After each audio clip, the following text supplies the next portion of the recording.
आज हम बात करेंगे इंडिया के इनकम टैक्स सिस्टम के बारे में। आज के एपिसोड में हम इनकम टैक्स के कुछ बेसिक कॉन्सेप्ट समझेंगे। टैक्सेबल इनकम क्या होती है, टैक्स किस किस को भरना ज़रूरी होता है, डिडक्शंस क्या होती है, इन सब चीज़ों को हम आगे डिटेल्स में समझेंगे।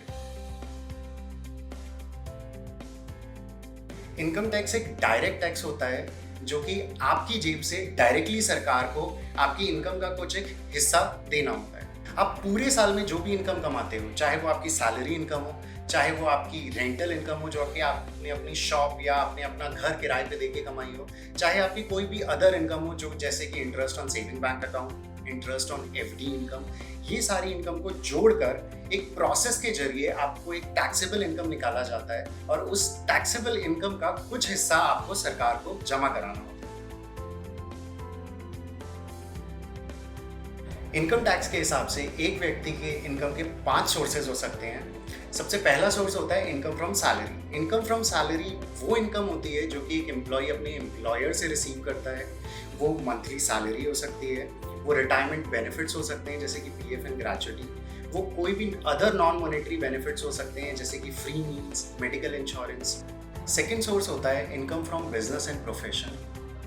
इस सोर्स के अंदर कोई भी बिजनेस या प्रोफेशन अपने पूरे साल में जितनी भी सेल्स करता है और उस सेल्स को कमाने के लिए उसने जितना भी खर्चा किया होता है वो खर्चा लेस करके जो अमाउंट बचता है उसको हम income from business and profession कहते हैं। इनकम का थर्ड सोर्स होता है income from house property.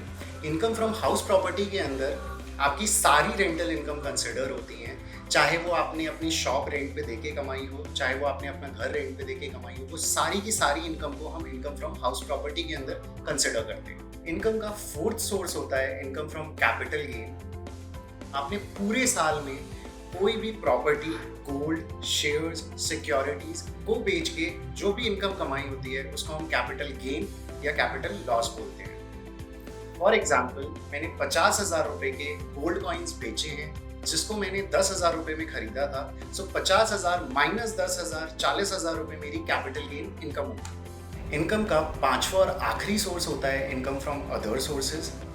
Income from other sources के अंदर वो इनकम आती है जो बाकी चारों हेड के अंदर कवर नहीं होती, जैसे कि आपकी interest on FD income, interest on saving bank account, आपकी कमीशन इनकम, ये सारी की सारी इनकम अदर सोर्सेज इनकम कहलाती है। इन पांचों हेड के अंदर आपने जितनी भी इनकम कमाई होती है उन सारी इनकम को जोड़ा जाता है और उस इनकम को इनकम टैक्स के अंदर ग्रॉस टोटल इनकम बोलते हैं। अब हम बात करते हैं डिडक्शंस की। डिडक्शंस वो खर्चा या इन्वेस्टमेंट होता है जो कि आपको ग्रॉस टोटल इनकम में से रिड्यूस किया जाता है, जैसे कि आपका मेडिकल इंश्योरेंस प्रीमियम, आपका life insurance premium, mutual funds investments या फिर आपके बच्चों की स्कूल की tuition fees. Gross total income में से आपको डिडक्शंस लेस करने के बाद जो इनकम आपके पास बचती है उसको टैक्सेबल इनकम बोला जाता है और उस टैक्सेबल इनकम में से कुछ हिस्सा आपको सरकार को डिपॉजिट कराना होता है। टैक्स रेट्स आपकी इनकम का वो परसेंटेज होता है जो आपको सरकार को जमा कराना होता है। इंडियन इनकम टैक्स सिस्टम एक progressive tax rate system follow करता है, विच मीन्स जैसे जैसे आपकी इनकम बढ़ती चली जाती है वैसे वैसे आपके टैक्स रेट्स भी बढ़ते चले जाते हैं। आपको सरकार को कितना टैक्स जमा कराना है उसके लिए सरकार आपको 2 तरीके देती है।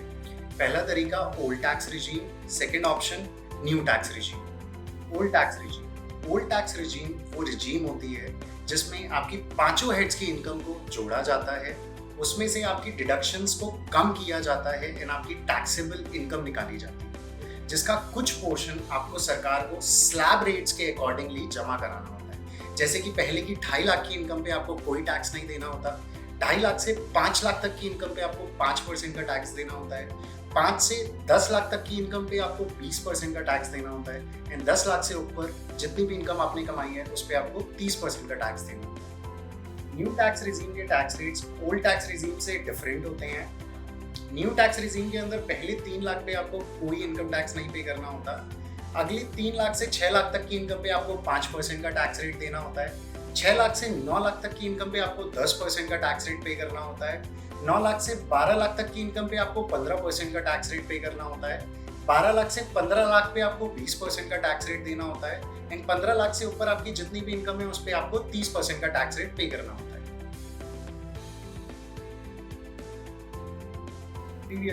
प्रीवियस ईयर वो साल होता है जिस साल में आपने अपनी इनकम कमाई होती है, और असेसमेंट ईयर वो साल होता है जिस साल में आप अपनी income tax return income tax department को फाइल करते हैं। इसका पीरियड अप्रैल से मार्च तक रन होता है। लेट्स सपोज आपने जनवरी 2024 के अंदर कुछ इनकम कमाई है, उस इनकम के लिए आपका प्रीवियस ईयर अप्रैल 23 से लेके मार्च 24 तक का होगा और आपका असेसमेंट ईयर अप्रैल 24 से लेके मार्च 25 तक का होगा। नेक्स्ट अब हम ये डिस्कस करेंगे कि इनकम टैक्स रिटर्न किस किस को फाइल करना जरूरी होता है। अगर आपने किसी भी प्रीवियस ईयर में 2.5 लाख या उससे ज्यादा इनकम कमाई हो तो आपको इनकम टैक्स रिटर्न भरना जरूरी होता है। हालांकि ये जरूरी नहीं है कि अगर आपको इनकम टैक्स रिटर्न भरनी है तो आपको टैक्स भी पे करना होगा। आपकी 5 लाख तक की इनकम पे कोई टैक्स नहीं बनता है, लेकिन अगर आपकी इनकम 2.5 लाख से ज्यादा है तो आपको रिटर्न भरना मैंडेटरी होता है। TDS, tax deducted at source. जब भी कोई पेयर अपनी पेमेंट का कुछ हिस्सा डायरेक्टली सरकार को जमा कराता है उसको टैक्स डिडक्टेड एट सोर्स बोलते हैं। जैसे कि सैलरी इनकम से आपका एम्प्लॉयर कुछ हिस्सा आपकी सैलरी का डायरेक्टली सरकार को जमा कराता है, वो TDS होता है।